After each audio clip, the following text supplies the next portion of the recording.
Salam sejahtera, terima kasih karena bersama dengan saya di Nazilin Unity Channel. Bagus Sanusi minta maaf pada Anwar, tapi janganlah celupar mengata lagi selepas ini. Ini reaksi netizen terhadap permohonan maaf Sanusi terhadap Anwar Ibrahim. Mereka kata, mereka puji tindakan Sanusi itu, tapi diharap supaya Sanusi janganlah lagi celupar mengata selepas ini.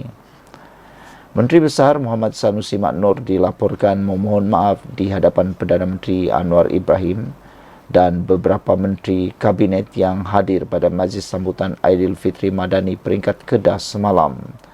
Sanusi berkata permohonan maaf itu adalah bagi ucapan yang kurang sesuai yang pernah diucapkannya dalam konteks hubungan sesama manusia selama beliau berkhidmat sebagai Menteri Besar Kedah dan atas kapasiti politiknya. Sebagai insan yang lemah, keterlanjuran dan kesilapannya pastinya ada dalam diri kita masing-masing, katanya. Semoga pertemuan dalam bulan Syawal yang mulia ini akan menjadi asbab untuk kita mulakan lembaran baru serta sama-sama melangkah dengan hati yang bersih, ikhlas dan bertanggung jawab, kata Sanusi dalam ucapan majlis tersebut. Sanusi yang juga pengarah pilihan raya PN berkata, kepentingan rakyat harus mengatasi kegairahan untuk mengekalkan kuasa politik dan segala perkara yang bersifat politik sepatutnya hanya dibawa ke medan politik. Alhamdulillah, bagus Sanusi ini. Ringan mulutnya untuk meminta maaf. Sebagai manusia dan dalam hubungan sesama manusia, memanglah kita tidak lepas daripada melakukan kesalahan. Terutama ketika berucap di pentas politik. Lantaran gairah, seseorang itu kadang-kadang tidak sedar dan tidak dapat mengawal dirinya. Sehubungan itu, meminta maaf atas keterlanjuran kata-kata adalah sifat yang terpuji. Meminta maaf bukan semestinya perlu dilakukan bila tiba hari raya saja, tetapi bila-bila masa. Sebaik-baiknya, sejurus kita sedar telah melakukan kesalahan. Dalam konteks Sanusi, tindakannya meminta maaf memang harus dipuji kerana sebagai Menteri Besar, terutama ketika kempen PRU 15 dan PRN Kedah yang lepas, beliau barangkali banyak mengungkapkan kata-kata yang tidak sesuai terhadap Anwar dan beberapa menteri. Tambahan lagi, Sanusi ini seperti kita sedia maklum, beliau jenis mulut lepas sikit dan mudah saja mengata dalam bahasa yang tidak enak kepada musuh-musuh politiknya. Selain Anwar, rasa-rasanya Saifuddin Nasution Ismail, Menteri Dalam Negeri, adalah pemimpin paling banyak sekali dikatanya ketika PRN Kedah yang lepas itu. Berbanding pemimpin pembangkang lain, Sanusi bagaimanapun nampaknya tidak kekok untuk meminta maaf atas keterlanjuran kata-kata yang pernah dilafazkannya. Sekali lagi, memang bagus dan terpuji sekali tindakan Sanusi ini. Cuma, selepas ini, janganlah berlebih-lebih lagi mengata Anwar dan menteri-menteri kabinet yang sudah beliau minta maaf itu. Terutama dalam kempen PRK Kuala Kubu yang mana Sanusi setakat ini antara yang paling kerap turun padang dan dijangka banyak kali lagi akan turun berkempen. Kawallah bahasa pengucapannya agar tidak terlalu celupar dan bermulut lepas seperti sebelum ini. Kalau masih mengata lagi dan terkeluar pula bahasa-bahasa tidak manis lepas ini, kata-kata maaf yang diucapkan semalam itu tidak ubah, seperti jatuhnya air ke atas daun keladi saja. Takkan Sanusi jenis begitu kot. Sekian dulu untuk kali ini. Jangan lupa tinggalkan komen Anda. Ikuti terus ulasan selepas ini. Salam sejahtera, terima kasih karena bersama dengan saya di Nazilin Unity Channel. Ini pengakuan terkini daripada Azmin Ali yang benar-benar mengejutkan ramai pihak. Azmin Ali kata Perikatan Nasional tak bincang pertukaran pimpinan kerajaan Perlis. Wow. Ada orang kata silap-silap hari bulan PAS akan dipintas di Perlis oleh Parti Bersatu. Sejauh mana kebenaran itu, kita tunggu dan lihat. Pengerusi Perikatan Nasional PN Selangor, Azmin Ali, mengesahkan gabungan itu tidak berbincang mengenai kemungkinan pertukaran kepimpinan dalam Kerajaan Negeri Perlis. Dia menyifatkan kenyataan Ketua Perhubungan Bersatu Perlis, Abu Bakar Hamzah, bahawa parti itu sedia menerajui kerajaan negeri sebagai pandangan peribadi. Itu adalah pandangan peribadi. Itu tidak pernah dibincang dalam Perikatan Nasional dan itu tak boleh diambil kira sebab di dalam gabungan ini kekuatan kita semua perkara dibincangkan atas prinsip kebersamaan, katanya. Sebab dalam Perikatan Nasional tak ada amalan Big Brother. Semua parti mempunyai hak yang sama untuk berbincang, kata Azmin Ali kepada pemberita selepas ceramah kelompok di Taman Ampang Pecah malam tadi. Terdahulu, Adun Hulu Klang itu diminta mengulas kenyataan Abu Bakar Hamzah bahawa parti itu bersedia mengambil alih kerajaan negeri sekiranya wakil parti itu diminta berbuat demikian. Sementara itu, Ketua Penerangan PAS Ahmad Fadli Sari yang hadir pada majlis berkenaan turut mengulangi bahawa masih terlalu awal untuk membincangkan perubahan kerajaan negeri Perlis.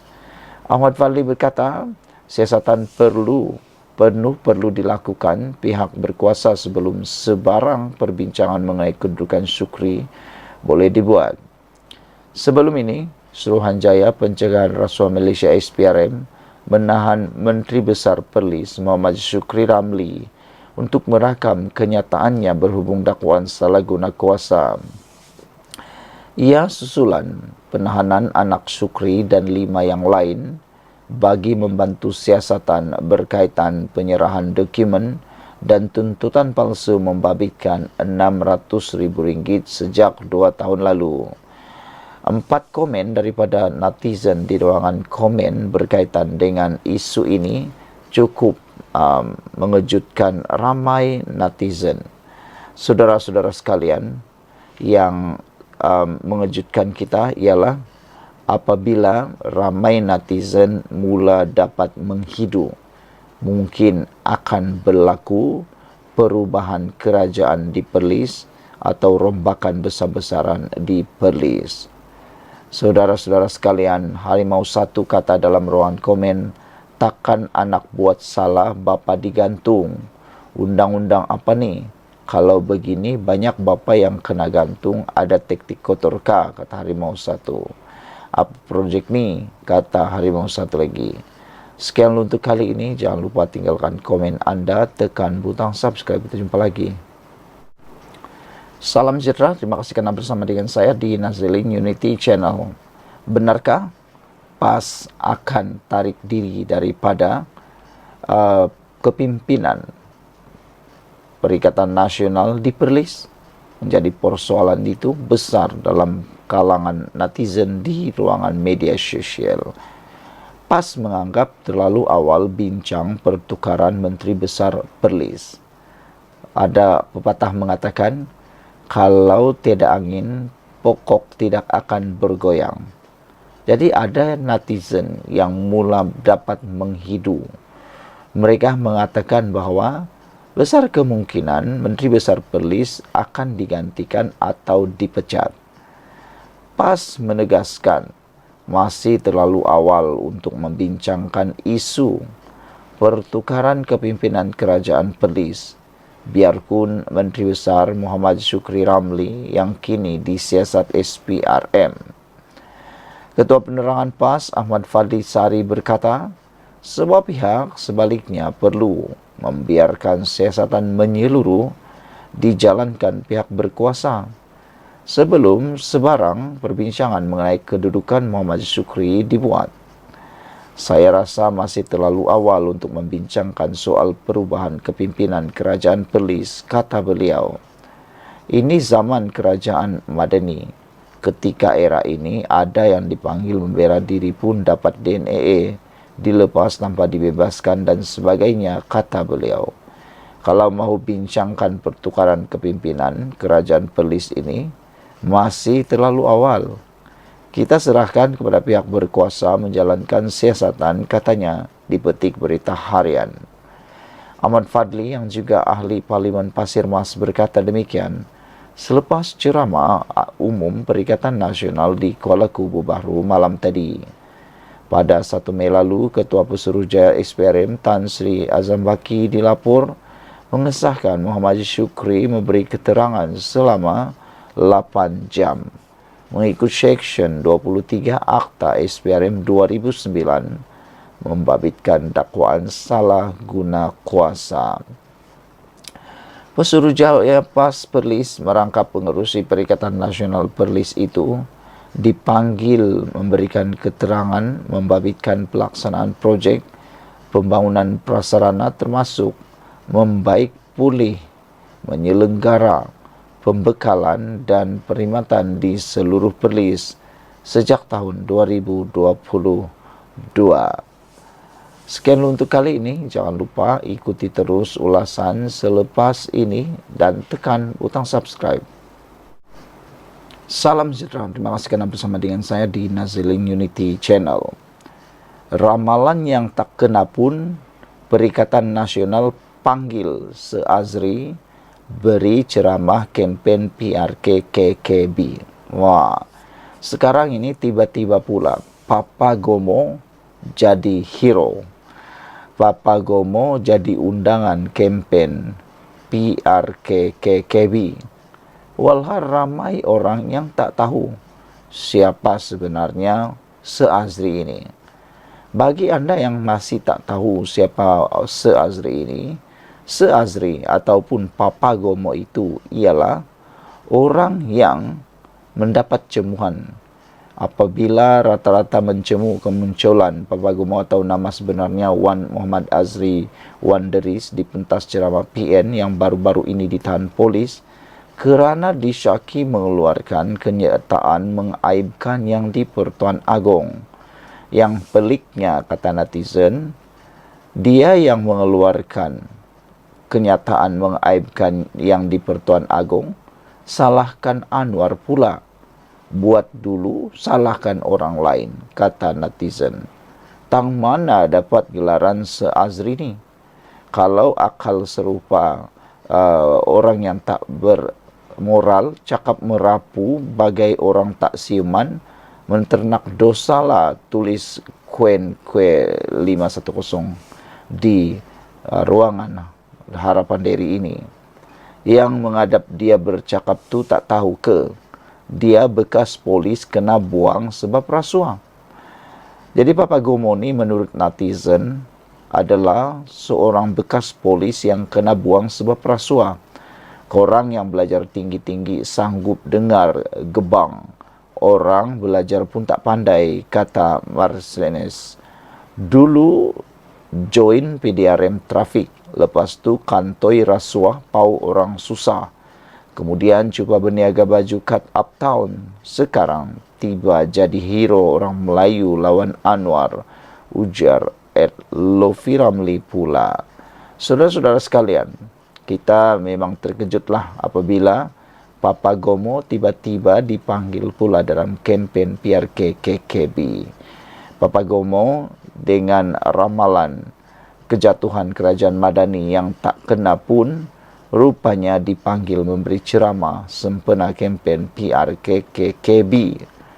Menerusi platform X, Malay DJs, Papa Gomo dikatakan yakin bahawa Perdana Menteri Datuk Seri Anwar Ibrahim sedang berada dalam ketakutan akibat kehilangan majoriti ahli Dewan Rakyat. Ini yang betul-betul membuatkan ramai netizen jadi bengang. Kata mereka, dari manalah Se-Azri ataupun Papa Gomo ini dapat idea yang mengatakan Datuk Seri Anwar Ibrahim dalam ketakutan akibat kehilangan majoriti. Siapa kata Anwar Ibrahim kehilangan majoriti? Bahkan sekarang dia lebih 2/3. Papa Gomo ni dah buat kerja rumah kah belum, kata netizen. Beliau mendedahkan sebelum ini pernah meramal kejatuhan Kerajaan Pakatan Harapan 1.0 pada tahun 2020 dan sekali lagi meramal jajaran baru politik UMNO PKR DAP pada tahun 2021.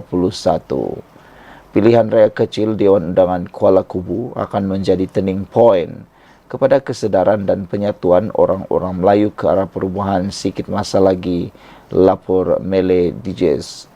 Terus menggunakan gelaran Seazri, Papagomo berkata demikian ketika berucap di Malam Solidariti Rakyat di Batang Kali malam tadi. Rata-rata mencemu kemunculan Papagomo atau nama sebenarnya Wan Muhammad Azri Wan Deris di pentas ceramah PN yang baru-baru ini ditahan polis kerana disyaki mengeluarkan kenyataan mengaibkan yang di Pertuan Agong. Sekian dulu untuk kali ini. Jangan lupa tinggalkan komen anda, tekan butang subscribe. Salam sejahtera, terima kasih kerana bersama dengan saya di Nazilin Unity Channel. Pendedahan kali ini amat luar biasa. Kenaikan gaji yang diumumkan oleh Anwar Ibrahim baru-baru ini cukup menggembirakan seluruh rakyat Malaysia, khususnya para pejabat awam. Namun lain pula laporan daripada Harapan Daily ini. Nadanya cukup mengecewakan apabila laporan di berita ini menyebut sebagai Perikatan Nasional anggap kenaikan gaji berita buruk kepada pengundi Kuala Kubu Bahru. Tular sedutan ceramah seorang pemimpin muda Perikatan Nasional PN, sempena pilihan raya kecil PRK Dewan Undangan Negeri Dun Kuala Kubu Bahru KKB berkenan isu kenaikan gaji penjawat awam. Ketua Pemuda Perikatan Nasional Wan Ahmad Faisal Wan Ahmad Kamal menyifatkan pengumuman Perdana Menteri berkenan isu tersebut sebagai berita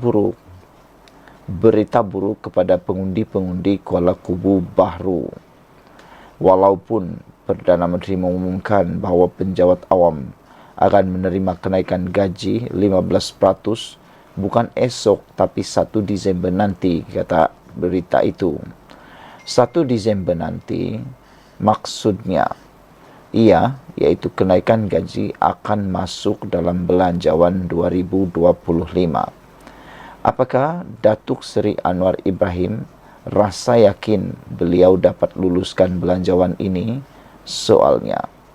Susulan itu rata-rata menyelar kenyataan Wan Ahmad Faisal yang juga ahli Parlimen Machang berkenan termasuk berpendapat dia seperti sudah habis modal untuk kempen di KKB. Pengguna TikTok Azura Manja pula menulis, ahli-ahli Parlimen Pembangkang heboh nak peruntukan tapi gaji kekitaan awam nak naik pun tak sokong, kata beliau. Tidak kurang juga yang menyifatkan kenyataan Wan Ahmad Faisal itu sebagai punca utama jika Perikatan Nasional PN kalah teruk dalam PRK Kuala Kubu Bahru pada 11 Mei nanti. 153 ahli Parlimen Kerajaan lawan 69 ahli pembangkang dah tentu lulus. Gagal meti-meti, kata netizen. Apalah susah sangat. Datuk Seri Anwar Ibrahim lebih bijak dari pembangkang untuk memastikan belanjawan 2025 akan diluluskan, kata netizen lagi. Jangan risau, mungkin dia rasa cetak duit lagi berbaloi dari kenaikan gaji. Demikian antara komentar dan sindiran warga net. Saudara-saudara sekalian, tindakan kerajaan menaikkan gaji penjawat awam sesungguhnya mendapat sambutan yang amat luar biasa daripada penjawat awam. Tapi tindakan seperti ini, yaitu menganggap kenaikan gaji berita buruk kepada pengundi Kuala Kubu Bahru adalah satu perkara yang mengecewakan rakyat Malaysia. Kita tunggulah nanti apa penjelasan daripada Wan Ahmad Faisal berkaitan dengan video tular, ucapan tular yang berkata seperti itu. Apabila beliau kata sejauh mana Anwar yakin bahawa kenaikan gaji itu dapat diluluskan dalam belanjawan, Wan Ahmad Faisal lupa bahwa kerajaan sekarang mempunyai majoriti yang besar di parlimen, yaitu 2/3. Jadi apa yang nak dirisau tentang kelulusan itu? Sekian dulu untuk kali ini. Jangan lupa tinggalkan komen Anda, tekan butang subscribe. Kita jumpa lagi.